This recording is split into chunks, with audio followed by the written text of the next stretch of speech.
അപ്പോൾ ഫ്രണ്ട്സ്, പഴയൊരു പണി സൈറ്റിലേക്ക് വീണ്ടും സ്വാഗതം. അതെ, ഇതൊരു പഴയൊരു പണി സൈറ്റാണ്. നമ്മുടെ കഴിഞ്ഞൊരു വീഡിയോയിൽ നമ്മൾ ഇട്ടിരുന്നു ഇത്രയും ഭാഗം മറച്ചത്. അപ്പോൾ അവിടെ നിന്ന് തന്നെ വിളിച്ചിട്ട് ബാക്കി ഭാഗം കൂടെ മറച്ച് കൊടുക്കണമെന്ന് പറഞ്ഞു. ആ ഭാഗം കൂടെ നമ്മൾ മറച്ച് ചെയ്ത് മനോഹരമാക്കിയിട്ടുണ്ട്. കൂടാതെ അവിടെ വേറെ കുറച്ച് പണികളൂടെ ഉണ്ട്. നമ്മുടെ അടുക്കളയിൽ വയ്ക്കുന്ന വാഷ് ബേസിൻ സെറ്റ് ചെയ്യാൻ വേണ്ടി ഒരു സ്റ്റാൻഡ്, മനോഹരമായിട്ടുള്ള ഒരു സ്റ്റാൻഡ്, അതിൽ സിങ്കൊക്കെ വെച്ച് സെറ്റ് ചെയ്ത് കൊടുക്കണം.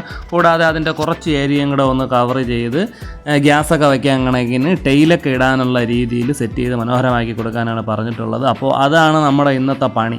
അപ്പോൾ നേരത്തെ നമ്മളിവിടെ കുറച്ച് പണിയൊക്കെ ചെയ്തിട്ടുണ്ടായിരുന്നു, അത് നിങ്ങളെ വീഡിയോയിൽ കാണിച്ചിട്ടുണ്ട്. അപ്പോൾ ഇത് കുറച്ചുകൂടെ പണി, നമ്മൾ ടൈൽ വരെ ഇട്ട് ഫിനിഷ് ചെയ്ത് കൊടുക്കും. അതാണ് നമ്മുടെ പ്രൊഫഷണൽസം എന്ന് പറയുന്നത്. അപ്പോൾ കുറച്ച് പണിയേ ഉണ്ടായിരുന്നുള്ളൂ. അതുകൊണ്ട് പിന്നെ നമ്മൾ കണ്ടില്ല, ഈ ഒരു കാണുന്ന രീതിയിൽ ആ ചെയ്ത് വെച്ചതിന് സെപ്പറേറ്റ് ചെയ്ത് ചിലവ് കുറഞ്ഞുള്ള രീതിയിലുള്ള പരിപാടിയാണ് നമ്മളിപ്പോൾ ഇവിടെ ചെയ്തിരിക്കുന്നത്. ഇഷ്ടപ്പെട്ടാൽ നിങ്ങളെല്ലാവരും നമുക്ക് ഓരോ ലൈക്ക് തരണം, ചാനൽ സബ്സ്ക്രൈബ് ചെയ്യണം, പറ്റിയാൽ ഒന്ന് ഷെയർ ചെയ്യണം, കമൻ്റായിട്ട് എന്തെങ്കിലുമൊക്കെ ഒന്ന് പറഞ്ഞിട്ടും കൂടെ പോകണം.